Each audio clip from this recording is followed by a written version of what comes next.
ব্যবস্থা করে দিব, ইজ্জত লাগলে আমাকে বল, ইজ্জত আমি এনে ব্যবস্থা করে দিব। আমি আমার কাছে ওইগুলা চা যেগুলা মানুষে দিতে পারবে না, তারপরে আমি তোকে দিব। এবার সত্যি করে বলেন, আল্লাহ কি দেয় না নাকি আমরা নিতে জানি না? আমি সবার মুখ থেকে শুনতে চাই, আল্লাহ কি আসলেই দেয় না নাকি নিতে জানি না? আচ্ছা, যে আল্লাহকে আপনারা মানেন, এটা ওই আল্লাহ না যেটা ফেরাউনকে দিছিল?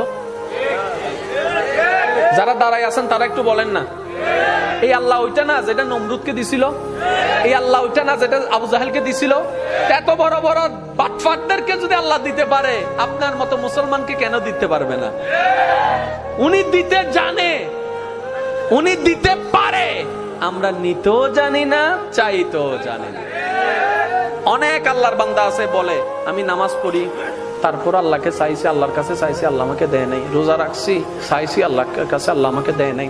আমি এত টাকা মান্নত করছি, চাইছি, আল্লাহ আমাকে দেয় নাই। আহাদে আল্লাহ কি তোমার কন্টাক্ট হই না? তুমি কে? বলে যে বান্দা। দেনেওয়ালা কে? বলে যে আল্লাহ। তা আল্লাহ হচ্ছে মালিক, তুমি হচ্ছে গোলাম, তো তুমি চাইতে না থাকবা। তোমার কাজ হচ্ছে চাইতে যাওয়া, চাইতে যাওয়া। ওনার যে দিন ইচ্ছে করবে সেই দিন দিবে।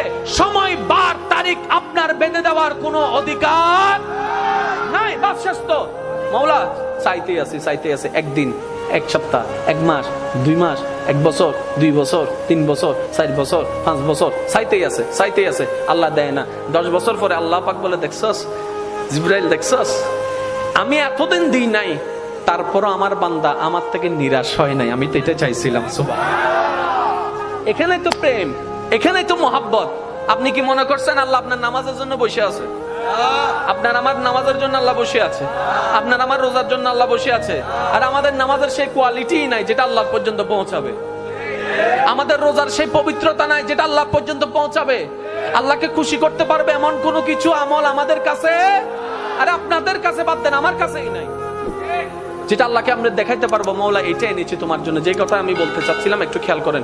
বিদেশ থেকে যখন কেউ আসে, তখন ওই আনে তো অনেক কিছু, একদম না পারলে বুঝ দেওয়ার জন্য কি আনে? চকলেট। এটা হচ্ছে বিদেশ। হাসর হচ্ছে আমাদের আসল দেশ। যেদিন আমরা আল্লাহর কাছে ফিরে যাব, সেই দিন যদি আল্লাহ জিজ্ঞেস করে, বান্দা তোকে আমি 50-60 বছর একটা ভিসা দিছিলাম, বান্দা বলবে আল্লাহ দিছিলা। তোর খাওয়ার দরকার আমি দিছি নাই? দিই নাই? আল্লাহ দিছ। তোর সৌন্দর্য দরকার দিই নাই? দিছ। আল্লাহ। বান্দা তোর সম্মান দরকার আমি দিই নাই? আল্লাহ দিছ। তোর স্ত্রী, পুত্র, স্বামী দরকার আমি দিই নাই? আল্লাহ দিছ। তোর যা দরকার সব আমি দিছি তো? আল্লাহ দিছ। এবার আল্লাহ যদি জিজ্ঞেস করে, ওই দুনিয়ার থেকে আসার সময় আমি আল্লাহর জন্য কি আনছো? একটা জিনিস তো আমার জন্য আনছস নিশ্চয়, একটা জিনিস আমাকে দে। সেদিন আল্লাহকে কোন জিনিসটা দিবেন? নিজেকে প্রশ্ন করেন, উত্তর দেওয়ার দরকার নাই, নিজেকে প্রশ্ন করে দেখেন। দেখেন আপনার ব্রেনে বলছে কিচ্ছু নাই। সবাইকে প্রশ্ন করেন, কিচ্ছু? জোরে বলেন না, কিচ্ছু?